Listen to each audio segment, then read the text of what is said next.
जब पूरा देश भारत के ऑपरेशन सिंदूर के बाद भारतीय सेना का लोहा मान रहा है, जहां पूरे देश में 13 मई से 23 मई तक तिरंगा यात्रा निकाली जा रही है, भारत के जांबाजों की कहानी देश के बच्चे बच्चे तक पहुंच रही है, तो वहीं इस बीच कांग्रेस को भारतीय सेना की तारीफ गवारा नहीं लग रहा है।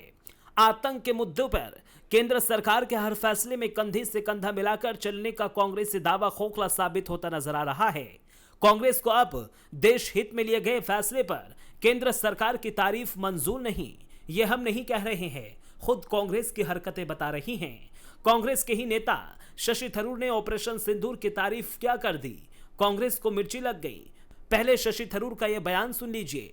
कांग्रेस सांसद शशि थरूर के इस बयान ने कांग्रेस के खेमे में खलबली मचा दी है।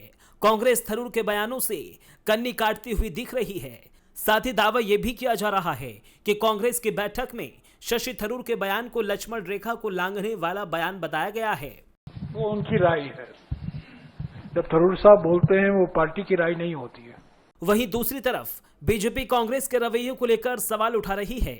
बीजेपी कांग्रेस की सोच और सियासत पर सवाल खड़े कर रही है कि आखिर देश के हित में बोलने के लिए कोई लक्ष्मण रेखा कैसे हो सकती है।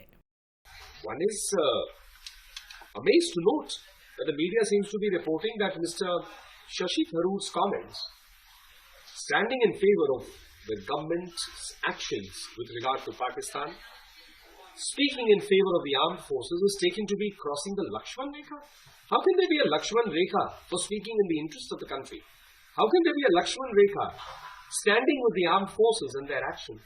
सरकार के साथ चलने का दावा करने वाली कांग्रेस के बड़े नेताओं ने पहलगाम हमले को लेकर भी लगातार विवादित बयान दिए थे, जिन्हें लेकर कांग्रेस के उन नेताओं का ना तो माफीनामा आया और ना ही कोई सफाई। वहीं कांग्रेस आज शशि थरूर के सेना की तारीफ करने पर मचल रही है। कांग्रेस के इस रवैये को लेकर गंभीर सवाल खड़े हो रहे हैं। Bureau report, prime news.